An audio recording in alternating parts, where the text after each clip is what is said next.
This is a very interesting painting in terms of the figures. 3 figures. When I first saw this painting, I thought mother, father, and son. But then I come to find out that it's a woman and her 2 husbands. Het is een bijzonder schilderij omdat we eigenlijk in een schilderij zoals dit een overgang zien tussen de 15e en vroeg 16e eeuwse religieuze voorstelling met portretfiguren en het zelfstandige portret. It's a modern painting, a modern concept in a 16th century painting.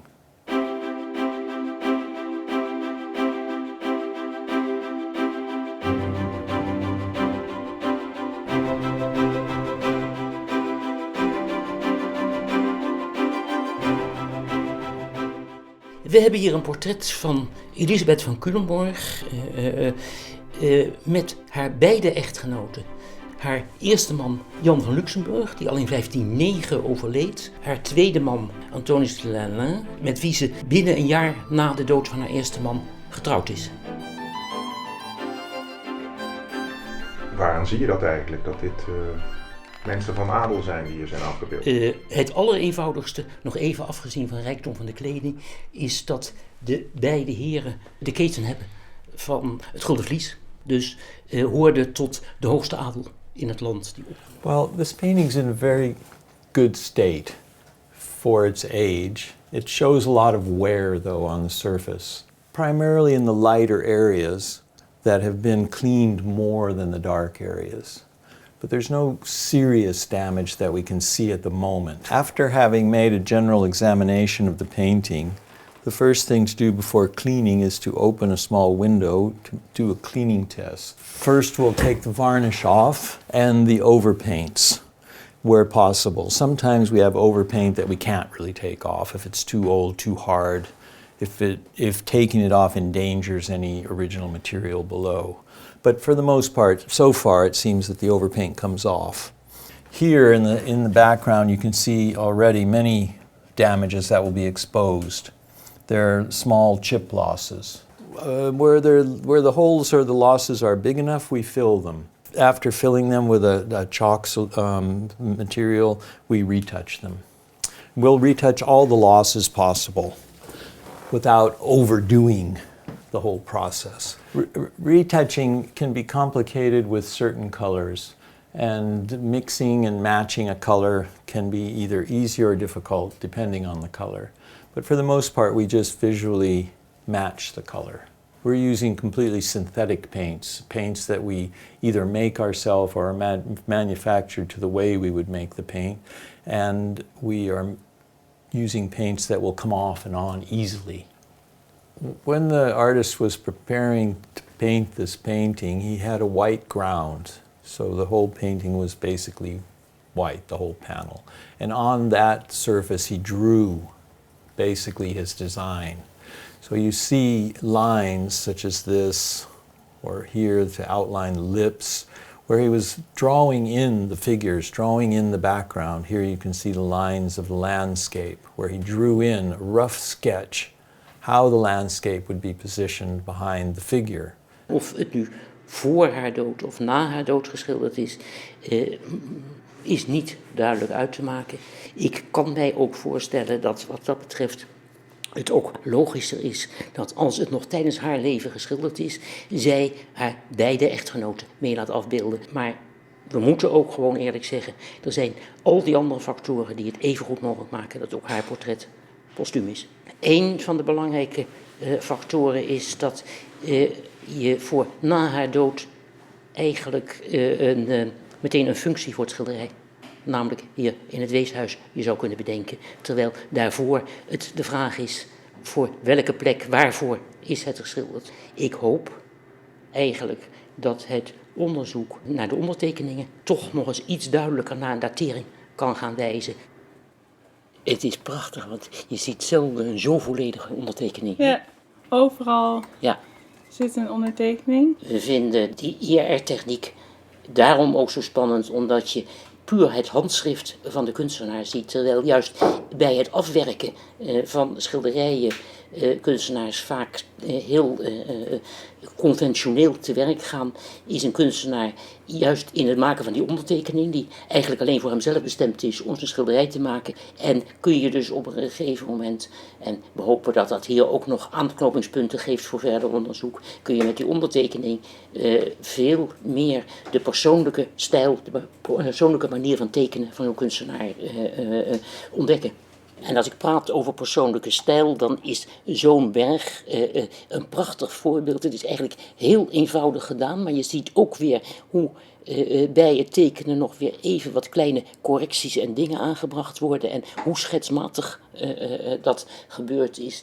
Dat is wat dat betreft eigenlijk een soort van document zoals je dat ook kent bij een kunstenaar als Rembrandt, zijn gewone tekeningen, zijn schetsjes, die veel persoonlijker zijn dan een uitwerking in olieverf. Bergen zoals we hier zien horen nu niet direct in het Culemborgse landschap, maar die komen we dus veel toch tegen, juist in die 16e eeuw. Niet voor niets, juist in de omgeving waar dit schilderij gemaakt moet zijn, de school van Jan van Scorel. Jan van Scorel is in Italië geweest, heeft daar gewerkt. En bij hem, maar ook bij veel andere 16e-eeuwse kunstenaars, zie je dat ze vrij vaak zuidelijke landschappen met bergen aangeven.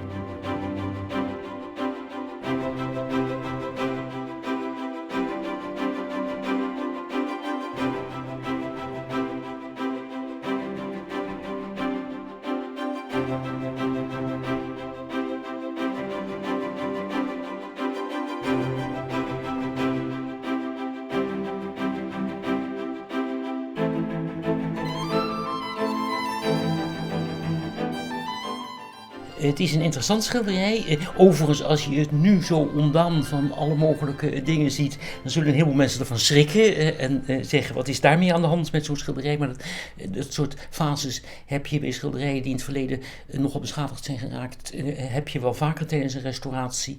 Maar dat komt wel weer terug. In this area where the background comes to Elizabeth's head and the lettering is, we can see that this area, the varnish and quite a bit of overpaint has been taken off. Here it hasn't been cleaned yet. It still is the yellow color of the varnish.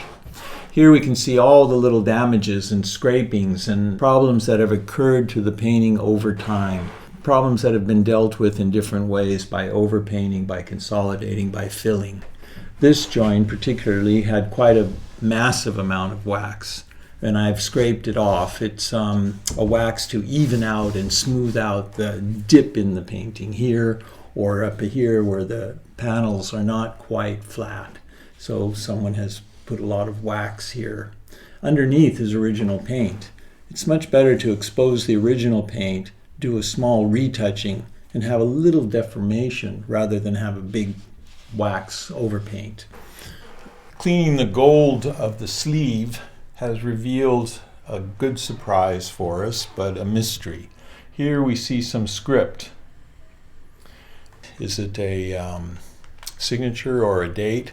We couldn't see that before the cleaning at all because this was completely overtoned and overpainted, full of discolored retouchings and varnish. Could this be more paint here? It's very badly damaged.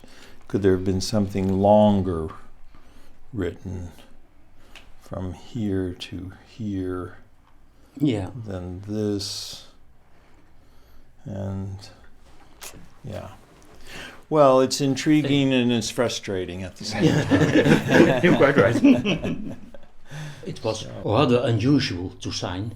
There are signatures, but mostly of the more famous painters who had a reputation, and painters like Scorel and Heemskerk sometimes used a signature, but many others didn't. And even until quite some time during the 17th century, especially for this kind of paintings and portraits in general, the majority is not signed.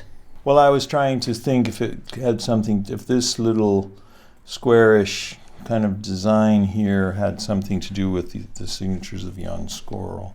We don't need to eliminate anything, but we can't say anything either.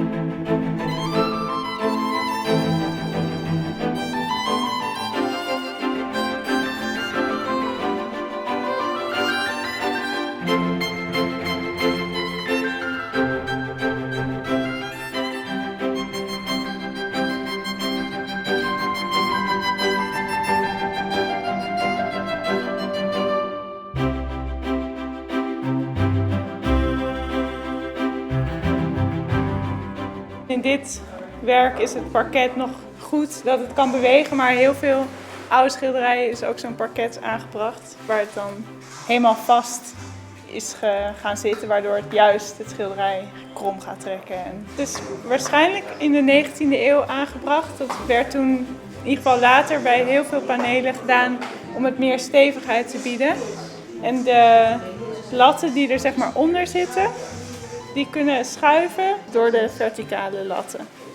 Zodat het hout kan werken met temperatuurwisselingen, vocht en dergelijke.